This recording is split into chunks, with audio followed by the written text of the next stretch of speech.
Would you like an opinion on a financial matter you're dealing with?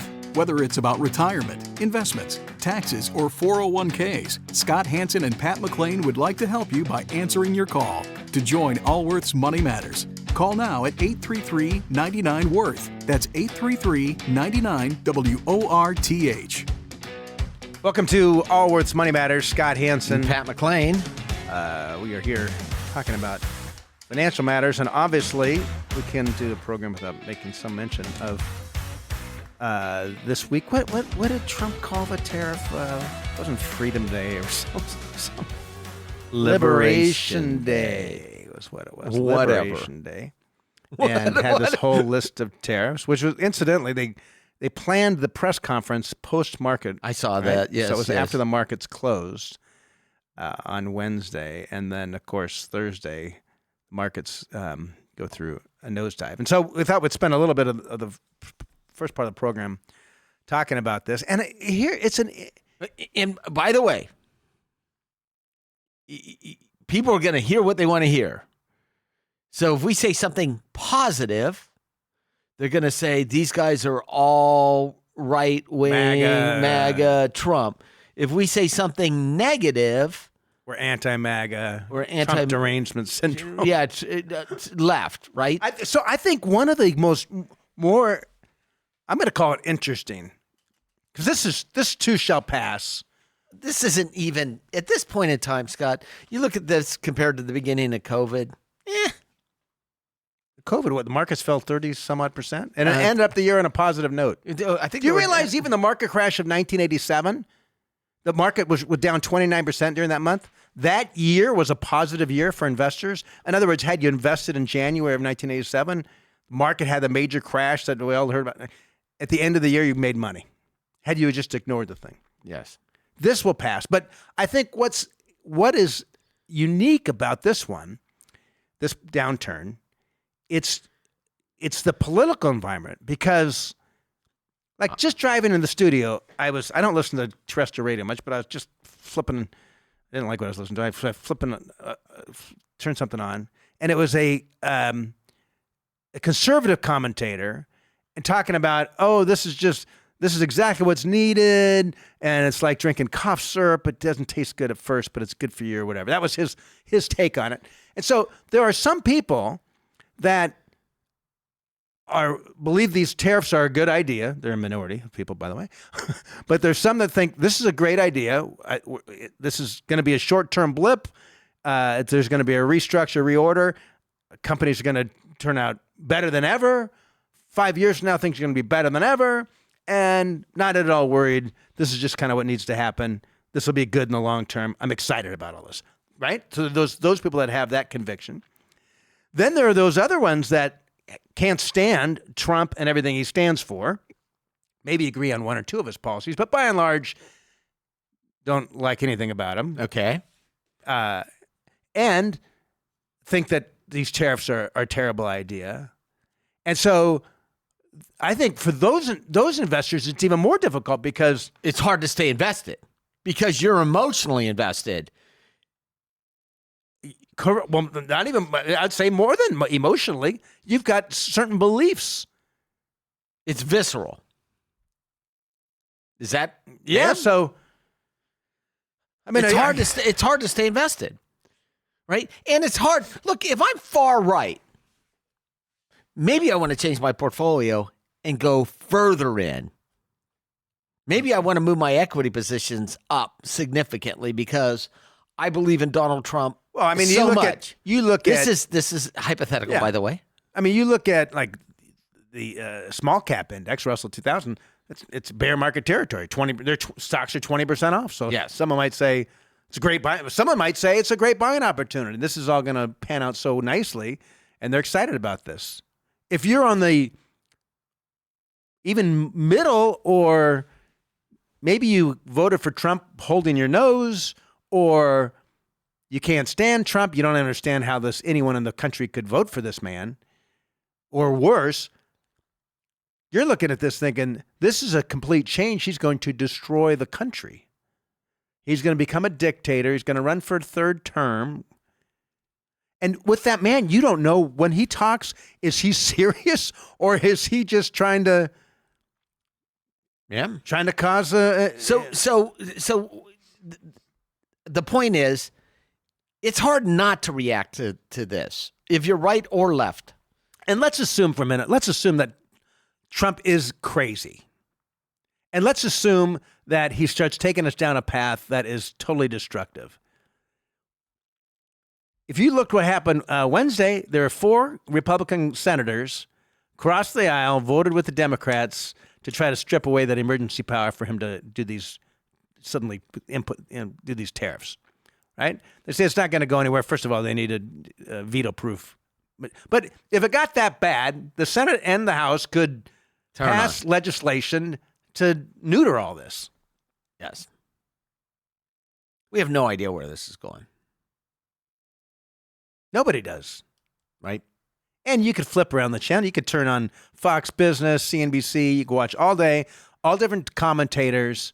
You're going to get some commentators going to tell you why this is just a short-term blip. Here's how it's going to be great for things. We're going to make the markets great again, or whatever. And then you're going to wait. Make the market. I don't know if that works, but and then you're going to get those that are going to tell you all the reasons that this is going to lead to global depression, and we're going to be worse than the 30s. But look, the belief is right. I got to tell you, Scott. I like the fact that he laid it out in the formula. Whether you agree with the formula or not?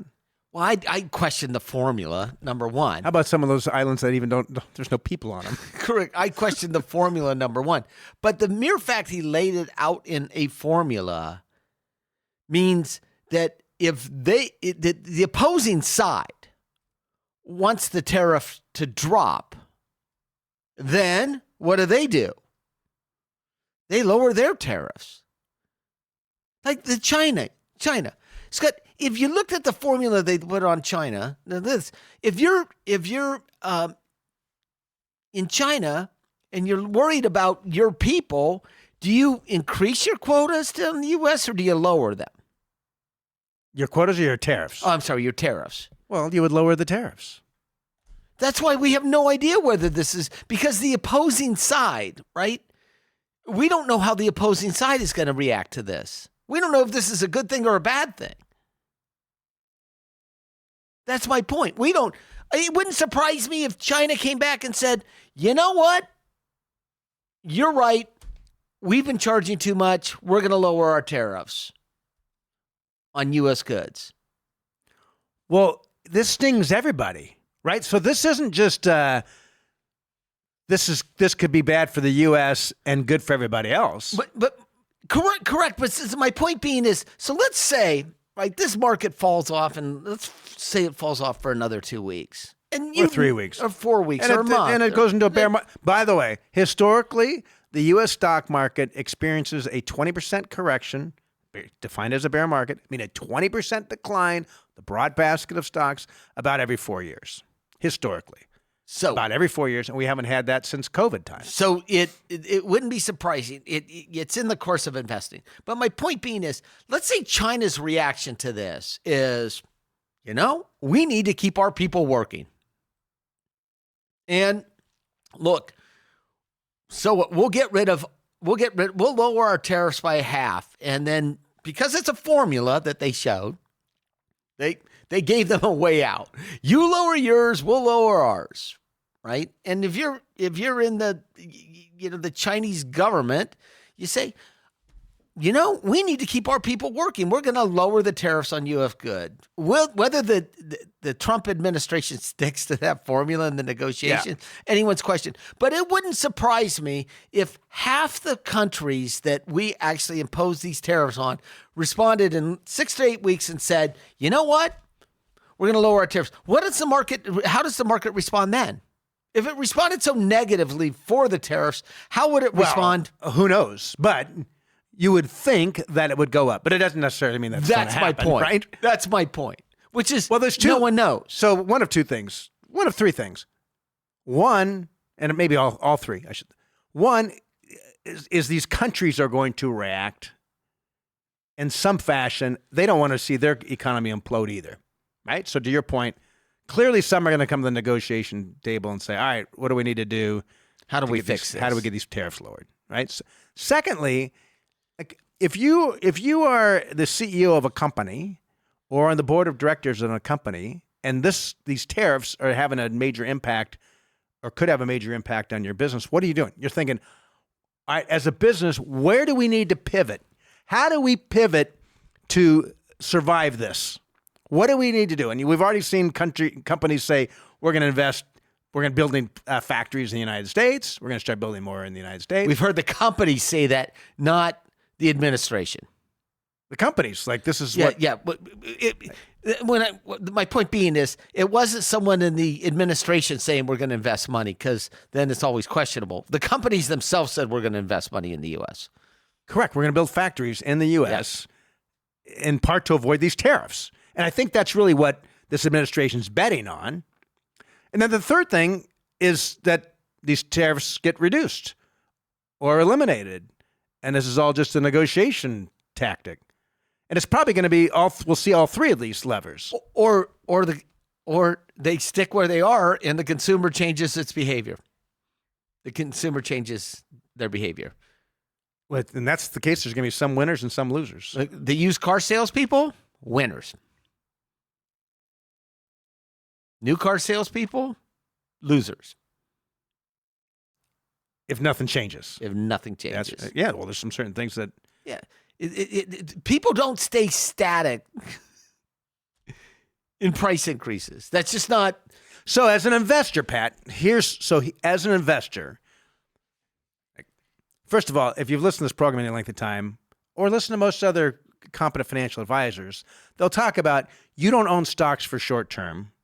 Stocks need to be considered longer-term investments. If you need the money within 5 years, do not put those dollars in stocks, because who knows what the stock's going to be worth.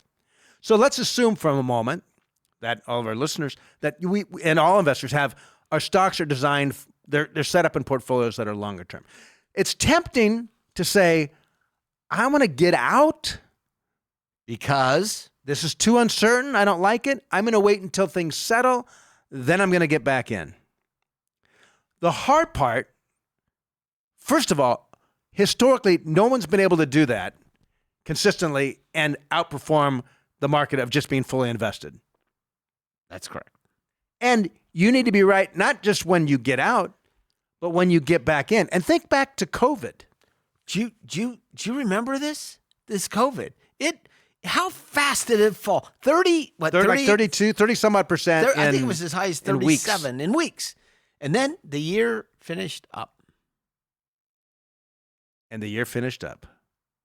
Right? The year finished up. So how did companies, right? Remember, you're owning companies. This market can get a whole lot worse before it gets better. It wouldn't surprise me if it went one way or the other. Yeah, I wouldn't be surprised at all if we had a 20-25% decline in the stock prices. Doesn't mean I'm selling mine, nor recommending that people sell their stocks, unless you plan on spending the money. If the money's set aside for long term, if it's for long term, then it's just. I talked to a number of advisors here at Allworth this morning, and they said, "Look, the phones are ringing, and the reason is, it's all political. If you hate Trump, you want out. There are people calling. That's what's so difficult, I think, about this one. And I have a lot of people. I have a lot of people. I've got some dear friends that are on the very liberal side of things. I have children like Trump. that. Okay, right. Yeah, I have a family too. My dear friends. And I have people that I think are a little crazy on how excited they are about everything, right? And all in between. But don't let it drive your portfolio. Please don't let it drive your portfolio. Right? I think I mentioned this. I talked to someone 4 weeks ago that took all their money out of equities when Biden was elected. Did they ever get back in? No. Well, hope they didn't get back in the beginning of Trump's administration, because that hasn't worked out. She asked me, when do I get back in? I go, what are you doing out? Well, Biden was going to ruin everything. I'm like, you're preparing for. She's like, do you think I have enough money for retirement? I'm like, you might have. Don't know now. Not a client of mine. And now Not a what client of kind mine. of rate of return do we plan going forward? You can't plan on a normal market return because that's Yeah, she missed reacted. missed part of it. That's what the problem was when you miss it. Anyway, we don't have the answers other than. But thanks for listening. Don't throw in the towel on your investment thesis, Please, and stick to the thesis. Yeah. Well, but we got a great program. Not only we got some calls, but we're going to be joined by one. We're going to really focus on how do we reduce concentrated stock positions. If you work for a company, you end up with the majority of your wealth in one particular company. What are some strategies to get out of that? Hey, we're joined now by one of our advisors here at Allworth, a partner advisor, Mark Shone. Mark, first of all, welcome to the program. Thank you. You've been an advisor in this financial services industry for 2 years, 3 years? Yeah, 20, no, 34. 34 years. 34 on the side. Yeah, it's been We a started it around the same time. We did. And I did. And like the reason Mark's joined us is he has a lot of experience on helping, and he's kind of one of the go-to people at Allworth. When someone has a concentrated position, like you've worked for Apple for many years, the vast majority of your wealth is in Apple stock. It's done extremely well for you, but you're like, I'm getting retirement age. Like, I want to make sure that should Apple go the way of some other companies that have in the past, I want to make sure I'm diverse. How do I diversify without getting clobbered by taxes? And we should point out that Mark lives in the San Francisco Bay Area and has lived there for many, many years, and works out of an he's office. a Nevada resident. He is a Nevada resident. So the majority of his time is out of California. That's right. But you have an office but most of the work you do is... Yeah, most is in the Bay Area. Yeah, and I still spend a lot of time in the Walnut Creek office as well. Yeah. So so you're familiar with these concentrated stock positions. Yeah. There's a few. So I mean, all the names people that I've dealt with. These are companies that have done well. So I'm guessing you're not doing a lot of people with Intel stock right now. Not so much. Yeah, companies that not have a stumbled. lot. PG&E, not a lot there. Yeah. But it's the names you all know: Salesforce, Alphabet, NVIDIA, up in the Seattle area, Amazon. Oracle. I mean, it can be all over the place. But your specialty is actually so sought out that you do a lot of this by Zoom now. Yeah. Right? Because like someone in our organization, so we have, I don't know, 160 advisors. I don't know. How many? I don't know. I don't know. Something North of that now. I think it's close, pushing on 200. Okay, 200 advisors. So if someone comes across a concentrated stock position, they go to you in the organization. Well, we have other. That's correct. But they're one of the go-tos that because that's a specialty of yours. Correct. All right. So tell us what you do. Yeah. So, well, first of all, I think you want to start with how do these investments feed your lifestyle? Right. So a lot of times people start with, there's some general rules about concentrated stock. It shouldn't be more than 20% of your portfolio. And those things are all very dry, but and those aren't hard and fast rules. And there's debate on those. There's debate. That's correct. And people usually, when they have these concentrated positions, there's an affection for the position. There's a lot of things to work through. So when typically the reason they still have a concentrated position is because that company, and it's usually the companies they've worked for, right? Yes. It's the companies they worked for. And if you've worked for one of the ones you named, that's the best company ever. Yep. Right? And so part of you doesn't want to diversify. You haven't really yet because you didn't want to pay the taxes and because it's been doing, quote unquote, doing so well. Did well. It did well. But they say doing well. It's doing so well. Yeah. But the thing is, you can, if you look at it, I would say when we implement some of these strategies and you're working from a place that here's where we want to be 4 or 5 years from now. This is what we want to be. And all the time you want to root like crazy for this stock. So that's not a problem. But I think it's important to start with why is it important to do this? And I just have a couple of personal experiences with clients that I've worked through and still have, obviously. But I had a lot of clients that had Silicon Valley Bank. Silicon Valley Bank. We all kind of forget about that now. Yeah, very concentrated position. I mean, the go-to bank in the Oh, area. yeah. It was the bank. Yeah. And it's still fresh on your mind. Oh, yeah, yeah. And so I had clients that had very concentrated positions there. And What did that stock go to? It went away. Did it go Oh zero? no, I know. But what kind of run up did it have? Oh, it was the go-to. I mean, it was high double-digit returns year over year, For multiple years. Yeah, Until it wasn't. until it wasn't. And And these might have been investors in the original Silicon Valley Bank or employees. employees, high-level employees, some who had retired, and a majority. No, we got out. They had the courage to get, like, we did this. So when I talk about concentrated, it's not like, hey, this is some fancy portfolio thing. This allows people to stay retired.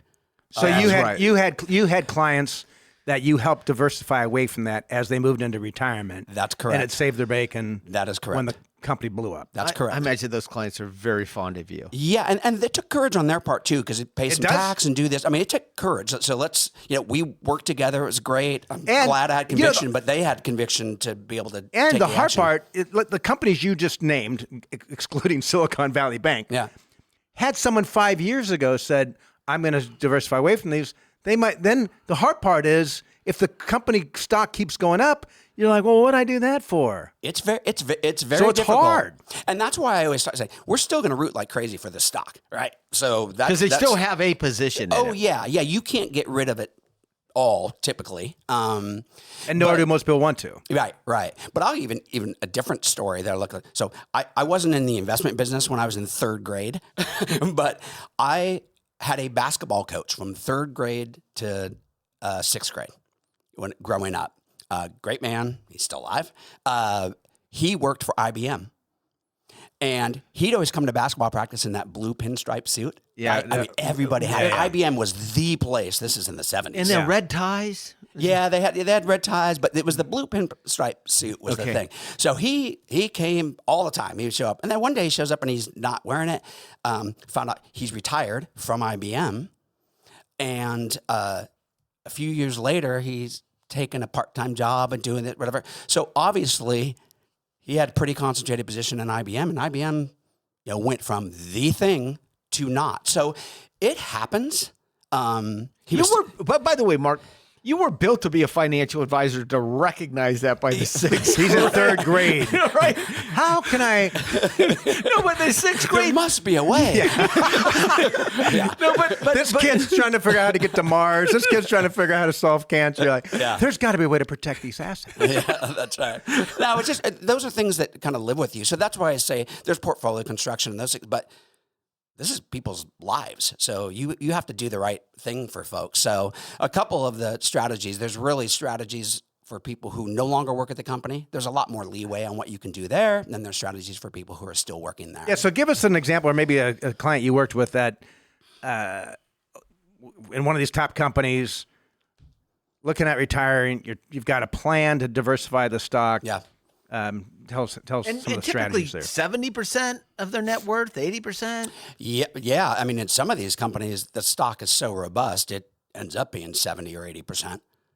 Yes. So the discussions are one client, the stock just ran away. It was, it's one of the biggest names, a little fruit company that you know about, and started having discussions around A little fruit company. Yeah, started having discussions about. Most of that compensation comes. It's executive compensation. It's RSUs, employee Restricted stock purchase stock plan. Yeah. Some ISOs or incentive stock options, non-qualified.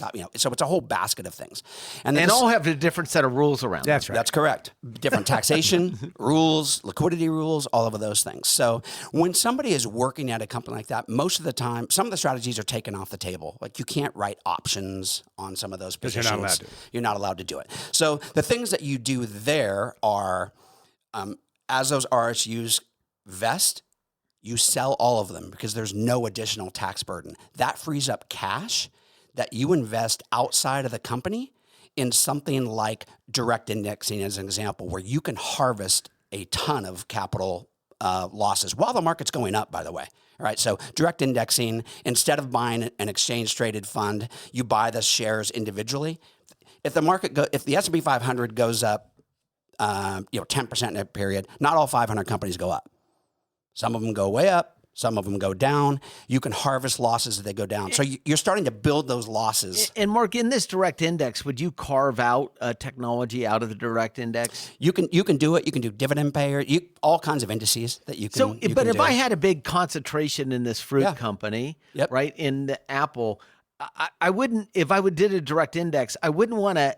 Because Apple Yeah. would be a large part of that direct Yeah, just index. exclude that out. That's So you correct. would exclude that out and maybe some lookalikes. That's correct. Right? That's correct. So that you're not doubling down on your concentration. So that's one of the values of direct indexing is that you Or can. there's other strategies you could do, there are. single stock Yeah. strategies Yes, that okay. do Yes. something similar. But Yeah, so this is a person who's in the company. There's some issues there. So you build up capital losses. When they retire, those shares come over, and now you have some tax-free room to diversify. And once they leave, you have other strategies. So it really starts early. While you're working at a company, set the stage for cash flows, how you want the portfolio to look 5 years down the road, and start to make some of those moves. If at you're- what age do you think someone should start diversifying out of their company stock? Because had somebody, let's say you started at Apple, let's say you're 55 today and you started at Apple when you were 25, Yep. and you said, I never want to have Apple be more than 10% of my portfolio or something, you're going to be relatively poor compared to all your...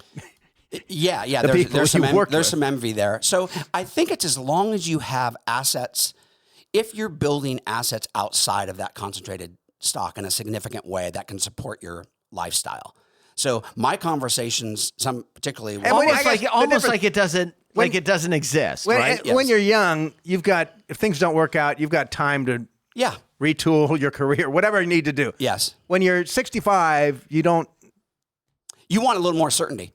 Yeah. Because you don't have time to make it up and do that kind of thing. So that's why I say it is, you do want to run the retirement plan, but it's not, hard and fast rule. You don't want more than 10%. I mean, that's silly. And with some of these stocks, I don't care what you do, you can't avoid that because they ran away for such a long period of time. And they don't. And nothing grows forever. Nothing grows forever. So, but the things that you do while you're working there, there are some other strategies as well that you can diversify if the shares are free and clear. Depends if the company allows lending. So there's some things that you can do there. But when you retire, you're in a much better tax position. Now you can do that and shelter a lot of capital gains tax because you've done direct indexing or done portfolio management outside, and your tax bracket's gone way down. So it really gives you a lot more leverage to. And typically, handle once things. these people leave their employer, can they then use some sort of options to protect their Yes. positions? Yeah. Yeah, so they could call her. Or, Yeah, world's your oyster there, so you're in pretty good shape. But it's not only people who work that. So there are, if you think about how people get to concentrated positions, they either, they sold a business, inherited some money, and bought some of these stocks, and they have huge gains, and they think, hey, I'm stuck. Well, you're not. You're not stuck, and particularly if you don't work at the company, you're not stuck. So you can, one of the strategy, well, there's three things you can do, right? You can sell the stock and pay a bunch of tax. Most people don't want to do that. You can do something, historically, there's something called an exchange fund. You exchange your shares into a basket of other like people that work with different companies, and you create a diversified portfolio. These are sponsored by a number of companies. It's a little tougher for the Magnificent Seven because they're the... You can't. They're not accepting Apple or Nvidia. They don't need it anymore. No, Because we're full. you think of it like building a mutual fund, right? Where Yeah. rather than collecting cash from a bunch of people, you collect shares. Yes. Well, the people, if your company's been a loser, that's not one you're looking. Right. You can sell it and take a loss. You're not going to try to put it in an exchange fund, so it's a little Correct. challenging. Yeah. And there's lockups, there's all kinds Yeah. of things. So it's that exchange fund, not seeing that as much, particularly with tech companies. And the third thing is you can do exchange replication, that's utilizing options and collars and things. And you can exchange up to 70% of the risk of, Alphabet or Amazon or any of them, 70% of the risk to an index. S&P 500, a small company index, international index. So you can exchange that risk without taxation. So you still hold the shares, and then you put option strategies around that synthetically give you that risk. You're exchanging the risk of the single concentration for a broader base. the market. You're paying a premium. You're paying a premium. Insurance premium, essentially, right? To put a downside, and then you're buying options in a different market. But it's also neutral because you're doing you're doing options on the shares themselves and like the S&P as an example. So you're usually net neutral on the premium. You're just gaining the exposure. It's just a form of collar. Yes, that's correct.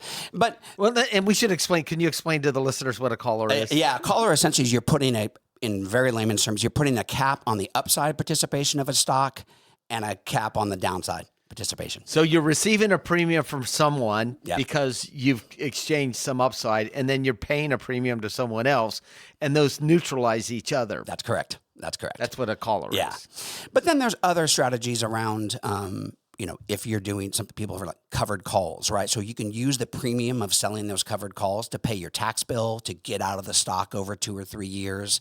The point is there are strategies to eliminate this single stock risk, but it depends on a lot of things individually. What's the outside portfolio look like? What income sources? What bracket are you in? So those are all. And the where do you do the the options? Do you do them on the brokerage account? Do you do them in a retirement account? There's those. You usually segregate out that stock into a separate account, and then you have the options right there. Oh, is that right? Yeah, it's just easier. Well, you know what? It's easier to view. So people, for a while, they'd be like, Apple, like, hey, how's this strategy working? So fourth quarter last year, I said, it's very effective right now, but it's not efficient because Apple stock outperformed the S&P. I said, doing what it's supposed to do. But that was last year. That's last year. Today, a little different ball game. So you can put some certainty around what expectations are, but it's really a single concentration risk reduction. You know what? This is so interesting to me, Scott and Mark, is when people are listening to this, they're thinking of people with tens of millions of dollars. Mm-hmm. These are, but they're not. Mm-mm. I put it on folks have $1 million position in Amazon, right? They're not, and the reality is, look, is not only the financial planning industry progresses and becomes more efficient, it actually will filter down, much like 10 years ago, you couldn't find a firm that actually provided tax and estate planning. And it's even more important if you've got, let's say, $1 million or $2 million. That's right. Because you're going to be dependent on those dollars for your retirement income. Oh, it's $1 million out of 1.8. Yeah. Yes. If Jeff Bezos' portfolio goes down by 50%, he's fine. Right. His girlfriend might leave him because she looks like that type. She looks like that type. Scott, you can't say that. I kind of can. You know. Is this right? She's super. She thinks really sweet.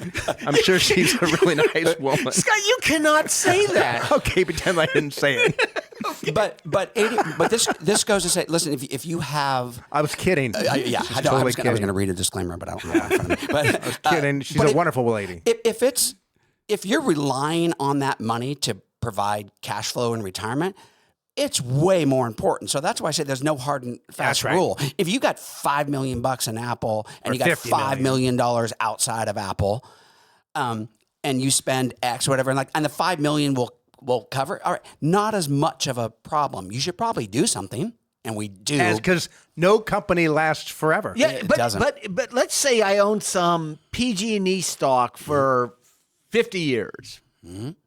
Right? Yep. I've got embedded gain in there. Right. I would do the same there. Yeah. Yeah. Right. And the reality is, as trading costs have come down over the years, it's much, much less expensive than it was 4 or 5 years ago. And if you're charitably inclined, of course, you can donate some shares to There's all kinds of tax things that you can do. Like charitable remainder trust. Yeah. So I think it's working inside a company with a large concentrated position. Sometimes there are restrictions. There are things that you can do to reduce it. Outside, You really have a pretty The world is your oyster. It is, and you structure when you take gains over periods of time. I mean, some people their income goes to zero, and if you're managing the portfolio effectively, capital gains exposure, you can get some out at zero capital gains.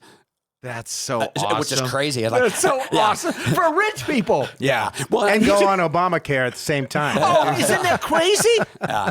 But here's the hard part. Like when you're doing this pre-planning work, say someone has 5 more years at a company, they're like, when are we going to do some tax planning? We're going to do that. And I say, listen, right now you are what's known as a tax taker.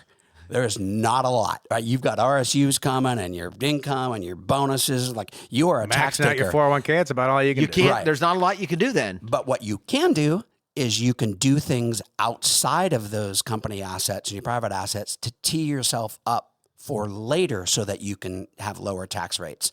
And those are some of the most enjoyable meetings. We have that first meeting and we run it through our tax analysis and say, this year your tax rate is 7% federal.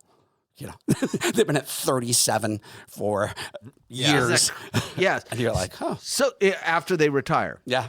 But this is, I spent last week with a gentleman who works for a large wirehouse. Old brokerage firm. Old brokerage firm, right? That they play around the taxing a little bit, right? But I mean, most of those large firms say we do not provide tax advice. They explicitly state we do not provide tax advice. But this is value.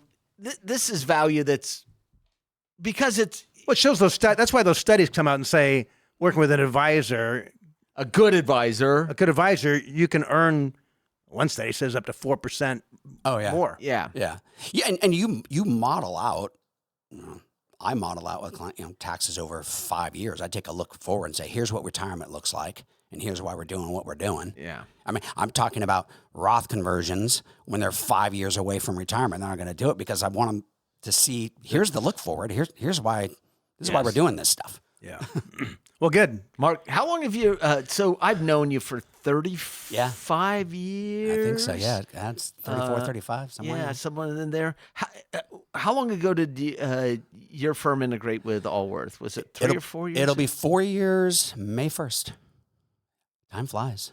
Yeah. Well, thank you for doing it. Yeah, I'm glad you've been a here. Great partner to Allworth, and great. the young advisors love you because you actually stand in front of them and go, "Do this, do the." If you can't tell, Mark is a drummer in a band, and because he's got that kind of energy, Well, I think one of the unique things about our model is we are actually a team, right? You have your own smaller team, but as far as an organization, we are very collaborative. I mean, when we rebranded from Hanson McLean to Allworth, part of the reason we chose that name is like we are all working together to serve our clients' issues around all your work. Yeah. So as opposed to where you've got one person in an office competing with the person next to them, they don't want to share any ideas at all. They're afraid they're going to steal each other's clients.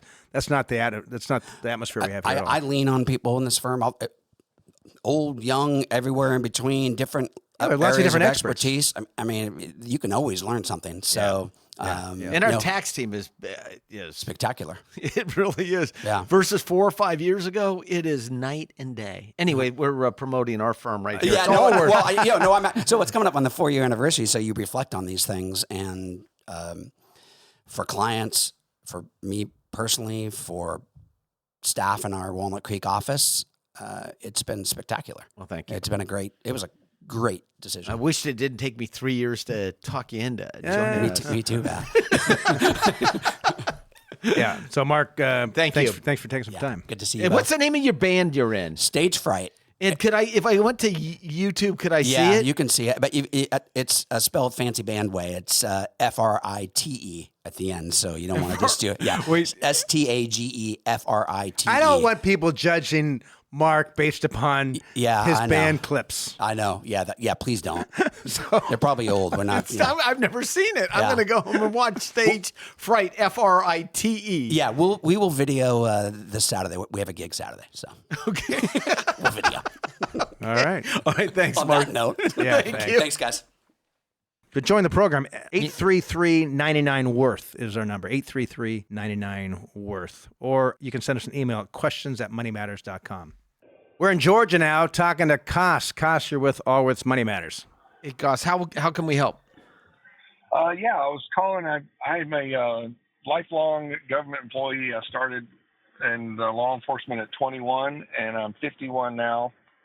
And I just wanted to find out if you think I'm on track to retire. I can retire as early as 58. I would like to, but my wife's biggest concern is, will we have enough, and how are we going to handle it? And so I just wanted to run it by y'all and let y'all tell me what you think. How old are you now? I'm 51. And how old is your wife? She's 49. And how many children? We have 4 kids, 2 adult children who are out of the house and self-sufficient, and then 2 younger kids who are, one's a freshman, one's a sophomore in high school. And how much money do you make a year? I'm a salary at 150. And you say salary. Do you have much overtime as well?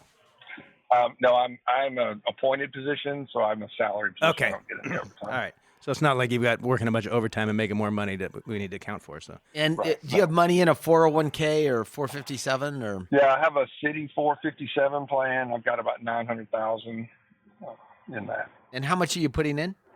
I was contributing the max. The last 3 years, I had to drop down to only putting in 10% because my mother fell ill and had to move in with us, and I had to build a room onto the house. So she recently passed, so I'm actually about ready to move that back to the maximum. What's the value of the home today? About $385. And how much do you owe on it? 110. Got 10 years left on a 15-year that I refied at 3.25. And do you plan on staying in the home when you retire? Yes. Okay. And how early can you retire? So the earliest I'm pension eligible is at 58, and that would be $92,000 a year. The pension's based on years of service, so it doesn't have a cap. So if I work till 60, it's 103, and if I work till 62, it's 113. And if you let's assume you left your employer at 58, do you think you'd continue in some sort of work at all? I might do some consulting or something, but it would have to be part-time.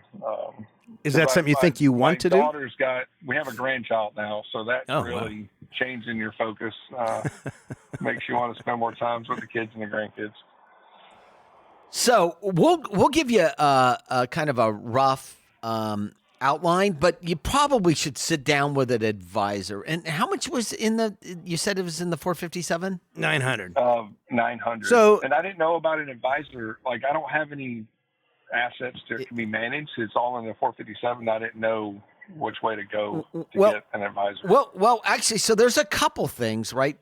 There's a couple things. One is you can actually just pay for a financial plan. And the other is that many of these 457 401ks allow third-party investment advice on them where the advisor can actually manage the money inside of the 401k without rolling it into an IRA. And then that's how they could change it. How is the 401 or the 457 allocated? I'm 72% stock, U.S. stock, 12% international, 9% bonds, and 8% REITs. Sounds great, actually. Yeah, that's good. So let's assume that you were 658 today, right? Okay. You'd have a pension of 92,000. You're 457. Some talk about the 4% withdrawal rule, which means you can take 4% out of your principal each year, increase that with inflation. Does your pension have a cost of living adjustment? It does not. Okay. So I think one kind of longer term risk for retirement for you that we would need to consider is inflation on that and making sure we have assets. Will you be eligible for Social Security? I will. Right now, Okay. I have a SSA login already, surprising. And I think I'm at $2,100 a month at 62 right now. So If you work till 62, you could replace your income without touching your 457. But let's assume for a second you're 58 right now, and you've got 900,000 in your 457.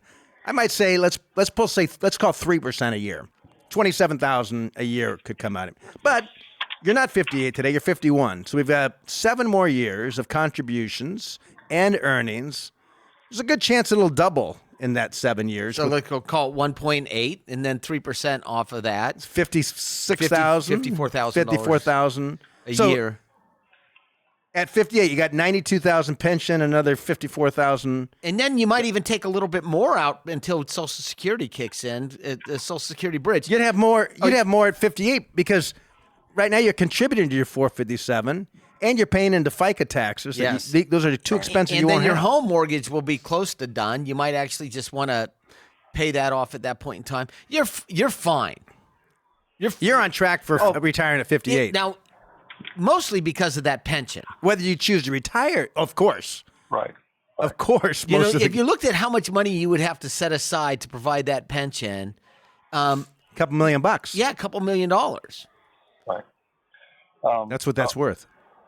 One other question I had is with my mom's passing, I'm going to get a little money, like $100,000. The only loan I have other than the home right now is a car. Unfortunately, our car blew a motor a few months back, and we had to buy a car outright. So I got $36,000 on a car note. Would you recommend just paying that out, or what should I use? What's the interest rate? 7.75. Yes. As long as there's no prepayment penalty with a rule of what did they call it, Scott? The Rule of 78, computed interest versus simple interest. That's right. The rule of 78, which is how I bought my first car at the age of how old was I? 20. Tells you that ignorance is expensive.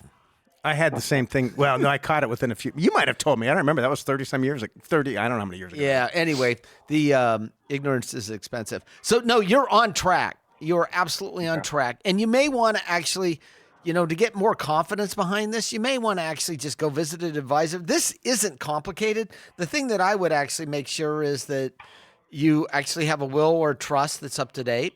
I assume you do. Okay. Right? I do have a will. Actually, I do need to update it. My youngest two on it. Oh, the youngest two aren't named in it? No, it's been 10 years since we did our 15 years since we did our will. Yep, so the youngest two aren't on it. Okay, that's an issue. Yeah. That's a big issue, right? So you want to update the will or trust. And by the way, on this, don't boil the ocean here. Don't shoot for the perfect estate plan. Your biggest issue is, you guys, something happens today. The biggest issue is who's got the kids. Whoever has the kids, how are they going to fund the expenses? That's right. And then these dollars, when do the kids get it? And if they don't get it all on their 18th birthday, which you would recommend not, who's responsible for making sure it's doled out correctly, so it's a benefit to them and not a detriment? And dole it out over time, right? Yeah. And then the last thing is that you might need some term life insurance. I'm sure you can purchase it through your employer to bridge your wife to that pension. Yeah, I've got some now, but I probably do need to update. How I've much? only got $250. Oh, you need. My guess is, unless that pension accelerates in terms of its payout with an early death, you probably need over $1 million. Yeah. Okay. Yeah. In fact, I would use some of that inherited money to pay for your insurance until you retire. You don't need need a whole life. You just need a term until you retire and have that pension. And then I'd look into see what happens if you died today. What happens to that pension? Is your wife vested for how much, if any? yes. Right. Oh, like if something happens before I actually. Yeah, That's you die. right. Yeah. Yeah. So there's. It sounds like you're driving right now and talking on the cell phone, which sounds very dangerous. No. I actually stepped out. I'm just teasing you. I'm teasing you. So I'm not driving. So he is. So you want to figure out how that works, because many pensions have these cliffs where, look, if you 58's a cliff. If he left at 57 on 11 months, the pension he would have some deferred vested pension or died. Okay. The question is, what happens if you die? That's right. And different municipalities treat it differently. Is your job ever? You said it's a law enforcement appointed position. Yeah. Is your job ever at risk? I mean, yeah. I still get out there sometimes. My wife doesn't like that part. You said the job. The job at risk, not you at risk from criminal activity. Yes. Yeah, I'm appointed by city council, so I can be unappointed at any time with the vote. But you still have a job within the. No. If they just, I'm at will. If they choose to let me go, I would just have to go find another position somewhere else. Within the same municipality, obviously, to maintain that pension. Yes. No, I probably wouldn't, because I'm the chief right now. So if I get cut, Well, don't lose your job. Don't lose your job. Play nice. Be nice. Play nice in the sandbox. Don't be too principled. You're very bipartisan. Very, very bipartisan. You like everybody. That's got to be a tough position. But you should really consider just paying $1,000 or $1,500 to a financial advisor. It might even be as much as $2,000 to map this out for you, to give you confidence in where you're going. And it would be well worth the time and money to do it. And by the way, the mere fact that you're 51 and you're calling us, asking us, do I have enough, tells us that you probably on track. You're probably not always, because you get people that have not saved a dime. Yeah, but and that money that you're inheriting from your mother, I would just put it actually in a high yield savings account, is what I would do with it. And I would use it just to supplement whatever the kids need for college. I would fund Roth IRAs for both you and your wife. Oh, all right. Yeah, because it's completely liquid. Yeah. And it's a I'd good fund idea. Roth IRAs. Yeah. Okay. And the income was 150. Yeah, so you can do a Roth. Yes. Good idea, Scott. In fact, you could do, does the money here now? Say again? The money you inherited, do you have it now? Yes, it just came over. Okay, well then you could fund for last year. Well, if it's done by April 15th, which isn't a lot of time. Oh, yeah. At all. So. Yeah. All righty? Okay. All right, wish you well. All right, take Thanks care. so much. Thanks. All right, bye. That's all the time we have. It's been great being with you. This has been Scott Hansen and Pat McLean. Allworth Money Matters. This program has been brought to you by Allworth Financial, a registered investment advisory firm. Any ideas presented during this program are not intended to provide specific financial advice. You should consult your own financial advisor, tax consultant, or estate planning attorney to conduct your own due diligence.